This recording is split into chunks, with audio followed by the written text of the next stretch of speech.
What's up, everyone? It's Bones here. I'd like to begin this video by giving a huge shout out to TCG Player for the opportunity to be a part of their affiliate program. If you want to help a content creator out, all you have to do is click on the TCG Player link down below, and it won't cost you anything either. In today's video, I wanted to feature a cool water Edison deck that I've been working on. It features the Fish OTK stuff along with the Atlantis cards, and it's a little bit different than other builds. You'll see how momentarily, but our opponent is going to normal summon Card Trooper, mill 3 Lightsworn names with the JD in hand, which is kind of insane, as they're then going to attack over the Meister. We're going to use the enemy controller in order to change it to defense position.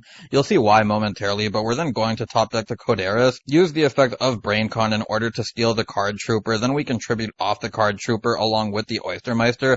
This will give us a token, ensure that they can't draw off the Card Trooper, and get us a bunch of monsters off the Coelacanth effect, as we're going to get ourselves Treeborn, the Fishborg, and the Oystermeister. From here, instead of going into heavier synchro plays, we're just going to go into the Cataster. Reason being is because we can protect our Coelacanth from Raikou with its effect on field to tribute off the other fish monsters. In this case, we're going to have 2 with the 2 tokens from the Oystermeisters, but then we also have Cataster, which can potentially get over something like Shining Angel if our opponent is on the Fairy build, and stuff like DD Warrior Lady.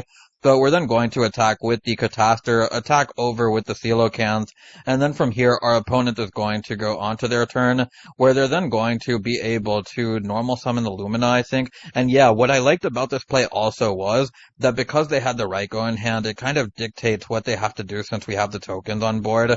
So they're going to pitch the Gardna, bring back the Lila. From here they'll then be able to attack over our tokens, and you'll see that our opponent is going to get sneaky very lucky here, as they're going to mill 6, and one of those mills happened to be the wolf. If they did not mill that wolf, we had game via the Codaris effect, but we're then going to bring back the Treeborn. We'll then normal summon the Codaris as we activate the legendary Ocean.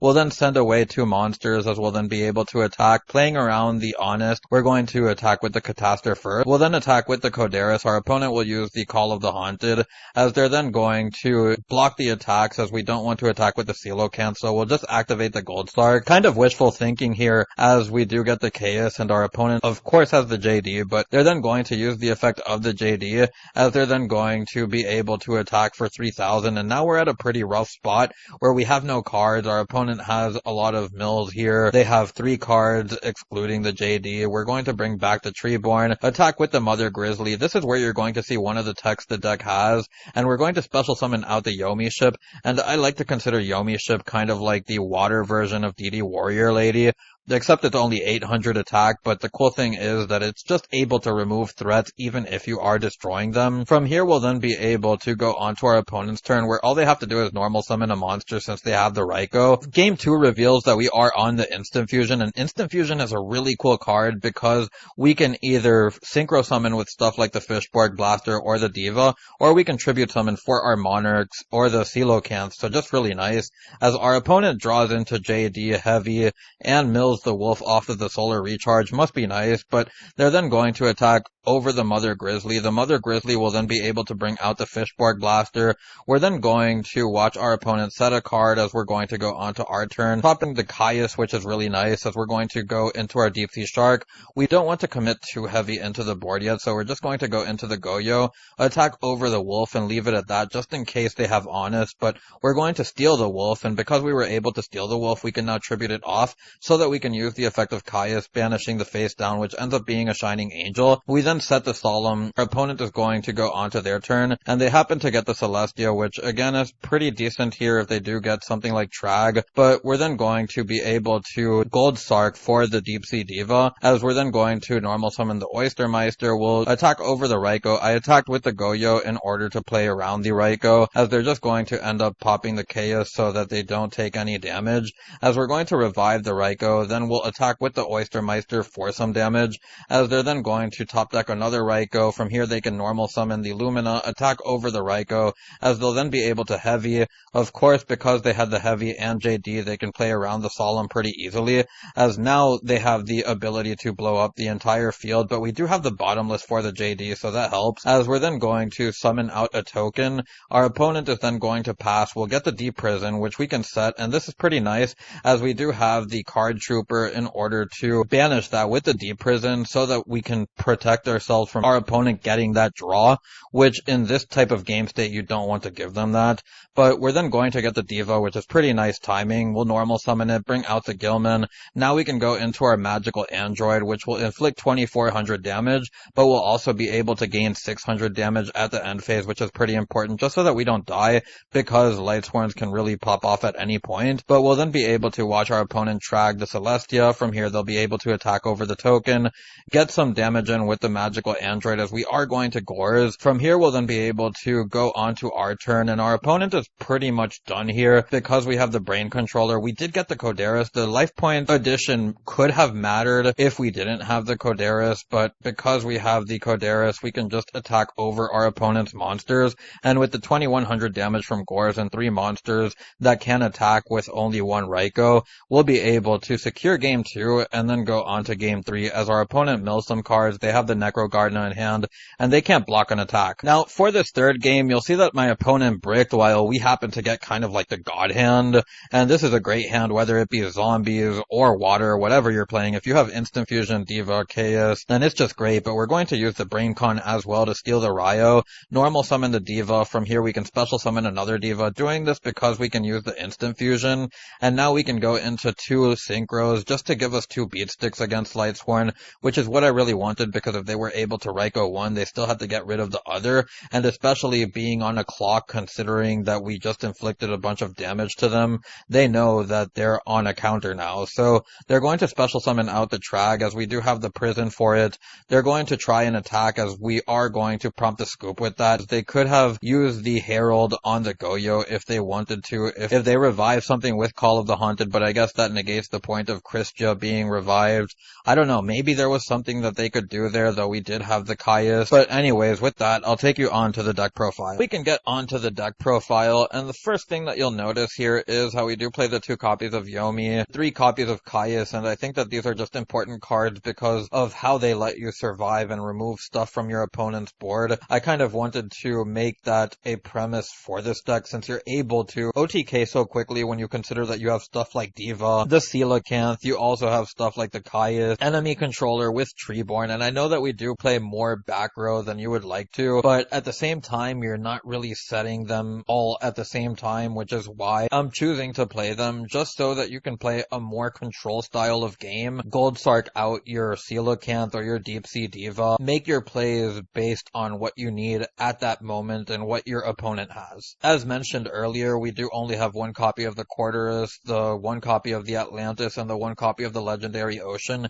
I felt anything above this was too bricky, and you almost don't want to play the Warrior of Atlantis, but it is kind of nice just because you can Mother Grizzly out the Codaris, and then if you have the Atlantis, you can search out the Legendary Ocean, or the Codaris, be able to send 2 cards from your opponent's field to the graveyard, which happen to also play around stuff like Stardust and the Starlight Road. Fishborg Blaster is another nice card because of the Coelacanth being able to also pitch a card in order to revive it. If you happen to control a level 3 or lower water monster, just allows you to grind more with this deck, especially when you have stuff like the Mother Grizzly and the Yomi ship that will be able to do that on their own, coupled with all the back row, the Treeborn. But overall, these are just some ideas that I had from seeing the different water decks around Edison format, and I kind of wanted to make something out of both and see how it all worked and see what you guys would think. But I would also like to go onto the side deck where we have the 2 Oppression. This is just for special summoning decks. The Fiendish Chain. Now I know that the Fiendish Chain kind of looks weird with the Treeborn Frogs, but I still do feel it's kind of necessary. Stop potential cards like Christia, especially Bryonic, from being able to clean up your boards when your opponent has an explosive turn and you're just kind of playing passively, because that's one thing that this deck does naturally, which is play passively, similar to Dark Gaia, where you're just waiting to see your final combo pieces and then explode so that you can try to steal game, or potentially just play the grindy game and just be able to remove remove stuff from your opponent with all the removal stuff that we have here, except in Dark Gaia you have stuff like the Doom Caliber Knight, Hoaki Meru, which is just meant to negate stuff and get over potential recruiters or things like Raiko. So while they do different things, it's kind of like the similar philosophy, which is just what I would like to point out. Also, you'll see the Water Statue, which is a card that you can bring out the Mother Grizzly. I don't know if it's worth keeping yet because of the low attack points. Unfortunately, this doesn't hit as hard as Modern because people can just summon anything out over 1000 pretty easily in Edison. And onto the extra deck, you'll see the 2 Chimera Techs, the 2 Deep Sea Shark for the instant fusions. I think that instant fusion changes what you can do with water in general because of things like Treeborn and Fishborg, Caius, and other monarchs that you could potentially play if you would like to. It just makes the deck less reliant on the Coelacanth and the Deep Sea Diva and allows it to play almost like Frog Monarch but with like this different element of grinding with the Mother Grizzly, the Yomi ships, and then stuff like the Oystermeister being able to get you into those tokens. So with all of that out of the way, I'll just get onto the card by card, and we have the 3 Caius, the 1 Coelacanth, the 2 Oystermeister, the 1 Gores, the 2 Fishborg, the 1-for-1, the 2 copies of Treeborn, the 2 copies of Goldsark, 2 Instant Fusion, Warrior of Atlantis, Codaris. We then have the 2 copies of Econ, the 2 copies of Diva, the 1 Gilman, the 1 copy of Legendary Ocean, the 2 copies of Yomi Ship, the 2 copies of Mother Grizzly, 1 copy of BrainCon, the 1 copy of Heavy, the 1 copy of MST. We then have the 1 copy of Rapdos Shoot, the 1 copy of Bottomless, the 1 copy of Torrential, Solemn Judgment, Raigeki Break, Called by the Haunted. We then have the 1 Mirror Force, the 2 copies of the Dimension Prison. Then we have the 2 Oppression in the side deck, the 2 Fiendish Chain, Dust Tornado, Giant Trunade, the 2 Soul Release, the 2 Book of Moons, the 2 Consecrated Lights, the 2 Cyber Dragons, the 1 Water Statue to round out the side deck. Then onto the extra deck, we have the 2 Chimera Tech, the 2 Deep Sea Shark, the 1 Mistworm, the 1 Colossal Fighter, the 1 Dark End Dragon. We then have the 1 Hot Red Dragon Archfiend, or the 1 Red Dragon Archfiend. We then have the 1 Stardust Dragon, the 1 Black Rose.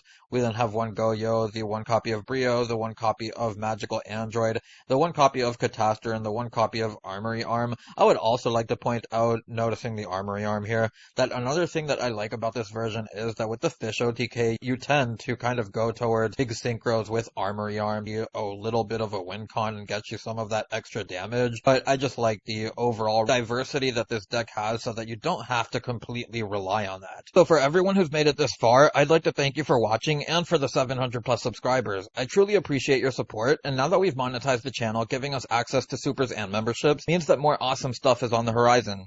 To get the channel membership, just click on the description below and there will be a link that takes you there. You'll also notice a free Discord link that I've made for us too. If you want to support me as a content creator, even if you can't donate supers or get a membership for the channel, clicking on those thumbs up and subscribe buttons help a lot too. For those wondering, I do plan on making updates to the channel as the support on the channel grows. Anyways, I hope to see you on the next one. It's Bones, signing out.